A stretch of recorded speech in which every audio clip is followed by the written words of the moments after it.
اور فوج کو آپریشن کی اجازت قومی اسمبلی سے ملک بھر میں کرنے کی اجازت ملتی ہے تو اس کے بعد کے پی حکومت کی اجازت کی کوئی اہمیت نہیں رہی۔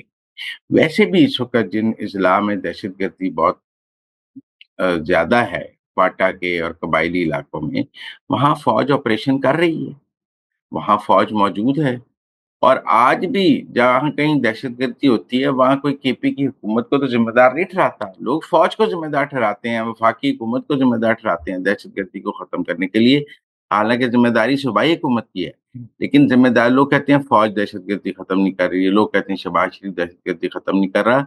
میرے خیال میں کے پی حکومت کی کوئی اتنی باقاعدہ اجازت کی ضرورت نہیں ہے، آپریشن ہو رہا ہے، آپریشن جاری رہے گا، اس میں فوج کو وسیع اختیارات ملنے کی ضرورت ہے۔ اس کے لیے قومی اسمبلی سے 27ویں آئینی ترمیم ضرور پاس ہونی چاہیے میری رائے میں۔ علیمہ خان جی آئی ٹی کے سامنے پیش ہوئی ہیں اور انہوں نے کہا ہے کہ وہ جبران الیاس کو جو ٹویٹس لکھاتی ہیں، جبران الیاس وہی ٹویٹس کرتا ہے۔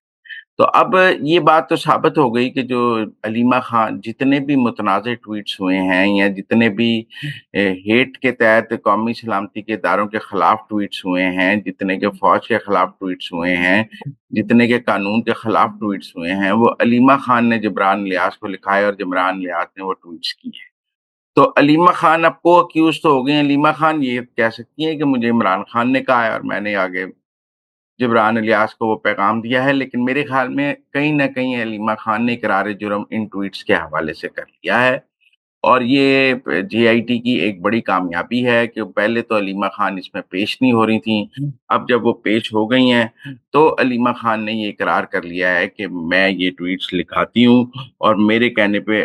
جبران الیاس یہ ٹویٹ کرتا ہے۔ اب اس میں دو باتیں ہیں، کچھ ٹویٹس تو عمران خان کے اپنے اکاؤنٹ سے ہوئے ہیں جن کے بارے میں ہم یہ کہتے ہیں کہ وہ متنازع ٹویٹس ہیں اور ان سے وہ ہیٹریٹ کے ٹویٹس ہیں اور وہ پاکستان کے قانون کے خلاف ٹویٹس ہیں۔ تو عمران خان صاحب جو ہیں وہ کہتے ہیں میں تو جیل میں ہوں، اور آپ کو یاد ہے ایک متنازع ویڈیو کے حوالے سے جب تفتیش ہوئی تو انہوں نے کہا ہاں اگر میں باہر ہوتا تو میں یہ ویڈیو ایڈٹ کرا دیتا، یہ 100% میری مطابق نہیں ہے، بس اس کا تھیم میں نے بتایا تھا۔ تو اس طرح کہیں نہ کہیں دوری بھی رکھتے ہیں اور کہیں نہ کہیں اکنالج بھی کرتے ہیں، اور اسی طرح علیمہ خان نے بھی یہ کیا ہے۔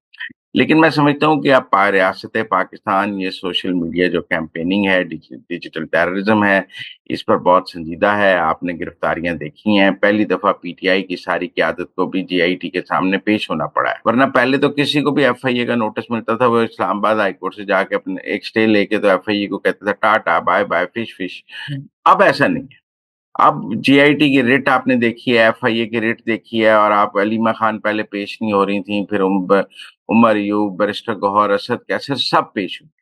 تو اس لیے تفتیش مکمل ہو سکتی ہے اور ایف آئی اے اس مقابلے اس کے بارے میں باقاعدہ کچھ گرفتاریاں بھی کر سکتا ہے اور چلان بھی پیش کر سکتا ہے۔ تو میرے خیال میں ایک تو یہ اچھی بات ہوئی ہے کہ اس حوالے سے مکمل تفتیش ہو گئی ہے 6 گھنٹے علیمہ خان سے، اور انہوں نے قبول کر لیا ہے کہ وہ جبران الیاس کو ٹویٹ دیتے ہیں۔ آج تک سب یہ کہتے تھے کہ جبران الیاس خود ہی سارے ٹویٹس کرتا ہے اور اس نے پارٹی کو ہائی جیک کیا ہوا ہے اور وہ کسی کے کہنے میں نہیں ہے، پر ایسا نہیں ہے۔ وہ جبران الیاس کا کنٹرول علیمہ خان کے پاس ہے اور علیمہ خان نے یہ بات قبول کی ہے۔ اس کا مطلب ہے جو بھی ریاست مخالف پروپیگنڈا ہوا ہے علیمہ خان اس کی ذمہ دار ہیں، اور علیمہ خان کے خلاف اس کے خلاف کارروائی ہونی چاہیے، اور میں سمجھتا ہوں ضرور ہونی چاہیے۔ اسلام آباد میں 5 سال میں احتجاج سے نمٹنے کے لیے سرکار کو 1,35 کروڑ روپے کا نقصان ہوا۔ دیکھیں احتجاج جو ہے نا وہ میرے خیال میں یہ جو بار بار اسلام آباد پر چڑھائی کا احتجاج ہے کا ٹرینڈ ہے نا، یہ بہرحال ختم کرنا۔ یہ جو کوئی کسی صوبے سے نکلتا ہے، یہ شروع ہوا تھا تو عمران خان کے لانگ مارچ سے، ویسے آپ کہہ سکتے ہیں کہ نواز شریف نے بھی ایک لانگ مارچ کیا تھا، لیکن بات گوجرانوالا میں طے ہو گئی تھی عدلیہ کی بحالی کے لیے۔ لیکن اس کے بعد عمران خان نے تو متعدد لانگ مارچ کیے، اور اس کے بعد پی ٹی آئی نے بھی متعدد لانگ مارچ کیے جن میں اسلام آباد پر چڑھائی اور ایک مومنٹم بنایا جاتا ہے کہ ہم جا کر حکومت گرا دیں گے۔ وہ پرویز خٹک صاحب بھی بطور وزیر اعلیٰ اسلام آباد پر چڑھائی کرنے کے لیے نکل پڑے تھے،